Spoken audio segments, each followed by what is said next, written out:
আজকে আমরা নেভালে গিয়েছিলাম। দেন সেখানে অনেকক্ষণ ঘোরাঘুরি করেছি। এরপর তো আমার অনেক ক্ষুধা লেগে গিয়েছে, বাচ্চাদেরও অনেক ক্ষুধা লেগে গিয়েছে। এজন্য ভাবলাম কোথায় যাওয়া যায়। আজকে নিউ একটা রেস্টুরেন্ট খুঁজছিলাম। তো প্রতি ফ্রাইডেতেই আমরা নিউ কোনো রেস্টুরেন্টে যাই। আজকে আমরা ডিসাইড করেছি আজকে আমরা কেওস ভিজিট করব।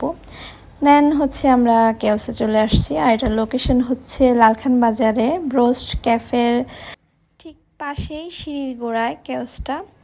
তো আজকে আমরা ফার্স্ট টাইম এসেছি। আর আমরা কিন্তু লালখান বাজারেই থাকি, বাট লালখান বাজার থেকে এটা যেহেতু একদমই কাছে, এর জন্য এটার গুরুত্ব ছিল না। বাট আজকে এখানে আসলাম। তো ফার্স্ট টাইম আসছি আর ফুডগুলো অনেক ভালোই লেগেছিল আমার কাছে। ফার্স্টেই সেই ফুড অর্ডার করে দিয়েছিলাম। আমরা অর্ডার করেছিলাম ফ্রাইড রাইস, তারপর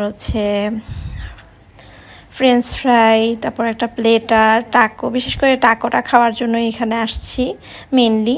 টাকোটা আমার কাছে খুবই ভালো লাগে খেতে। আর বিশেষ করে এই টাইপসের যেই রেস্টুরেন্টগুলো থাকে এগুলোতেই টাকোটা বেশি পাওয়া যায়। তো এখানে আসছি টাকো টেস্ট করার জন্য। আর এখানকার টাকোটা আমার বেস্ট লেগেছে, অনেক ভালো লেগেছে।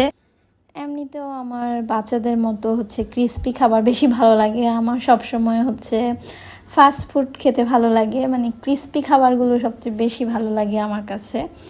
তো এই তো আমাদের প্লেটার চলে আসছে। প্লেটারের মধ্যে ছিল নাগা উইংস ছিল, ফ্রেঞ্চ ফ্রাই ছিল, ডোরি ফিশ ফ্রাই ছিল, চিকেন ফ্রাই ছিল, ফ্রাইড চিকেন ছিল, আর 3-4 রকমের সস ছিল। দেন ড্রিঙ্কস ছিল। এগুলোই ছিল প্লেটারে। তো প্লেটারটার সবগুলো ফুড আমার অনেক ভালো লেগেছে, মোটামুটি টেস্ট লেগেছে, খারাপ লাগেনি। তবে এটা আমাদের বাসার আশেপাশে হওয়াতে খুবই ভালো হয়েছে কেওসটা। দেন বাচ্চাদের জন্য তো আরও বেশি ভালো। বাচ্চারা তো এই টাইপসের খাবারগুলো পেলে খুবই খুশি হয়। আর আয়ানের কাছে সবচেয়ে মজা লেগেছিল ফ্রাইড রাইসটা। ওদের ফ্রাইড রাইসটা বাচ্চাদের কাছে খুবই ভালো লেগেছিল। তো এটা একটা রিভিউ দিয়েছিল বাচ্চারা বলেছিল যে ফ্রাইড রাইসটা ওদের কাছে খুবই ভালো লেগেছে।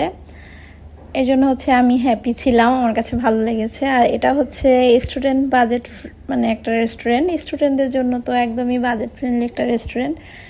ভার্সিটির স্টুডেন্ট, কলেজ, স্কুল কলেজের স্টুডেন্টরা এখানে এসে খুব আরামে খেতে পারবে, যেহেতু প্রাইসটা খুবই রিজনেবল ওদের ফুডগুলো। কোয়ান্টিটিও অনেক বেশি ছিল ফুডের। আর আমরা তো আজকে অনেক মজা করে খেয়েছি। চাইলে আপনারা এসে ভিজিট করতে পারেন। আজকের ব্লগটা এই পর্যন্তই। কেমন লেগেছে অবশ্যই জানাবেন। নেক্সট ব্লগে সবাইকে স্বাগতম। Thank you for watching.